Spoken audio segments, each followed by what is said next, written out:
Alrighty, so continuing my little video series about like getting into selling and making STL 3D print files for people is kind of getting into what types of files to make in general.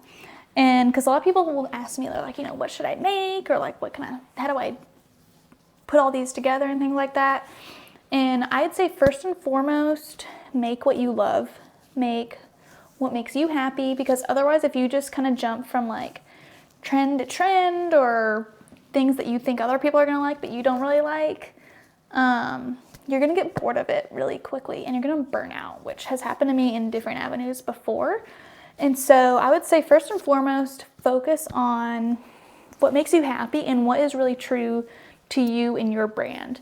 And you can see things and get inspiration and be like, oh, obviously like, people like flexi dragons, so like we're gonna do a dragon, but I'm gonna do it in a way that I enjoy. Or maybe you don't like doing flexis at all and you want to do like really cute decor stuff and like all sorts of stuff. Do things that you love, and usually most of the time if you work on stuff that you really enjoy and make you happy, there's a high chance that there's a market for that and it's gonna make other people happy.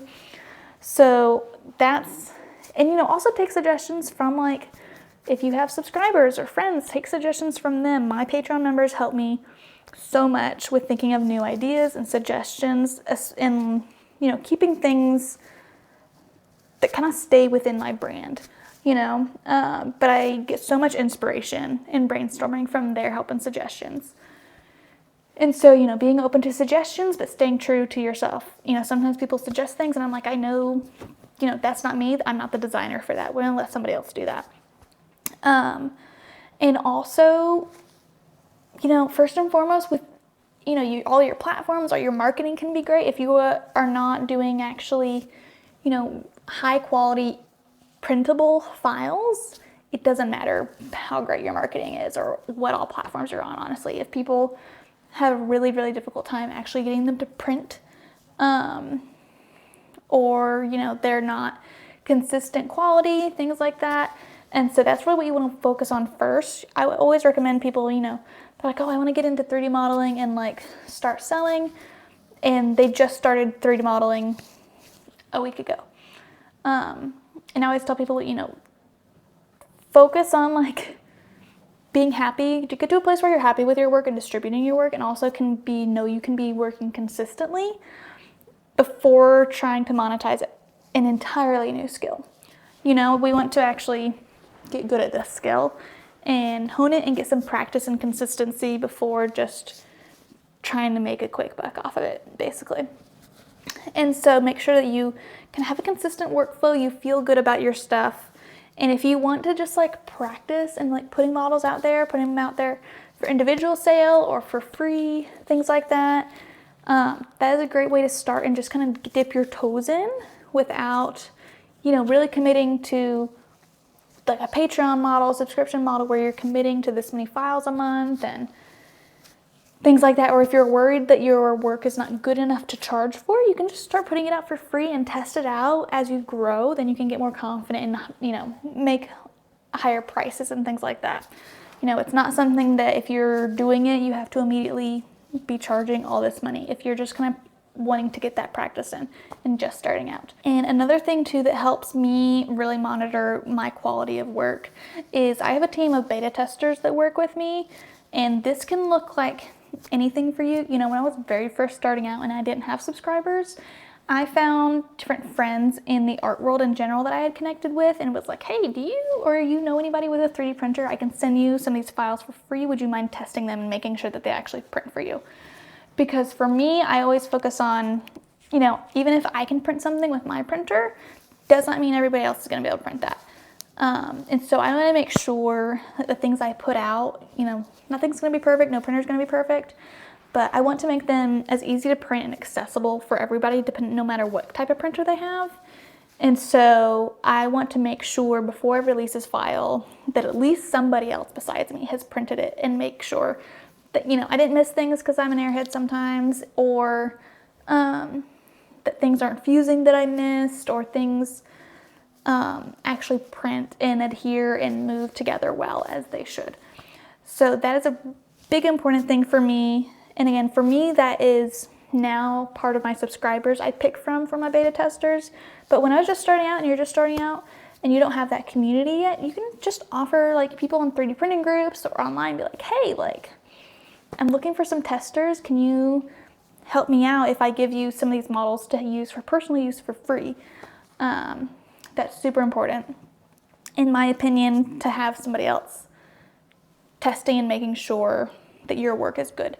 And again, the consistency, like I was saying, consistency doesn't matter so much if you are just doing like personal use files out there, but if you want to commit to doing like a Patreon subscription service, really making sure that you are prepared to put out a consistent number of files every month and consistent quality for people every month is really important. You know, when I first started, I made sure I had a pretty good stockpile of some models built up so that I knew once I launched, I was going to be able to provide new models for people in the coming months without feeling like I was like rushing, cramming. And I still try to keep a little bit of a backlog of models in front of me so that I'm not working like, oh man, I need to release this tomorrow and it's not finished.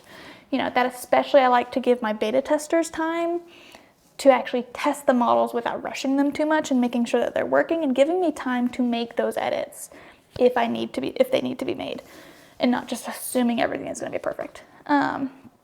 So really, you know, making sure that you know yourself and your own workflow and your time management, and that you can commit to offering out those models. Because if you're not offering models that are consistent, it's as far as like putting them out timing wise and consistent quality, then it doesn't matter what you're doing as far as marketing and all that. You know, first and foremost, the models and things that you're bringing into the marketplace is what is going to matter most, and everything else you build up around that.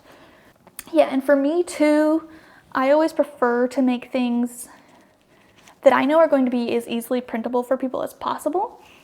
This doesn't apply to everybody. This is partially my own personal like anxiety of wanting to make sure things work for people. But I prefer, even if I could do something really complex and really cool and like fancy, if that's going to be really hard for other people to print that and to achieve it or assemble it, things like that, then I will opt for an easier method to put that together versus even a way that might be cooler. I also always try to make things that are support free because personally, I hate using supports, and I also hate models that are like super meticulous or need a whole bunch of external parts to assemble. So that's just like my own personal preferences that I apply into my designs. I don't design anything that I wouldn't personally like to print and create, or that I think would be a hassle. And so that's something to keep in mind too, you know, printability and easy access for people, even if they're new. And that's something to keep in mind too, like the printability and accessibility and ease of what type of files you want to put out. You know, you might be fine putting out some like super, super cool, more complex files than like probably my brain can comprehend. I know there are a ton of y'all out there like that. Or you might prefer to do more simple files that are more widely accessible, but maybe a little less niche, you know, a little bit less fascinating because they're not as complex, right? And so there's a balance there. And again, it's all going to depend on what do you love and what do you like doing. Because again, I'm not going to print and design anything that I would hate to assemble and put together or print myself. So that is kind of my 2 cents on like the creating aspect in itself, and really just, you know, like I said, make things that you love and enjoy first and foremost. That's going to help you not burn out. That's going to help you with your ideas. You know, I will teach my niece and nephew some design stuff every once in a while, and they're like, what should I design? And I'm like, this is the artistic part where I can't tell you what to design. Like, you need like whatever, like think about what makes you happy, or like what you would like to use and what would you like to have, and we can work off of that. You know, that's kind of where that creative artistic side comes in. Or, you know, you see a problem and you want to solve it. So hopefully that makes sense. I feel like this video was a little bit rambly, but hopefully it helps give y'all a little bit of like idea of at least where I come from with my models, and maybe a way to start thinking about how you want to come out with your models and have your testers set up and all that. So hopefully y'all enjoyed this, and I'll talk to y'all later. Bye.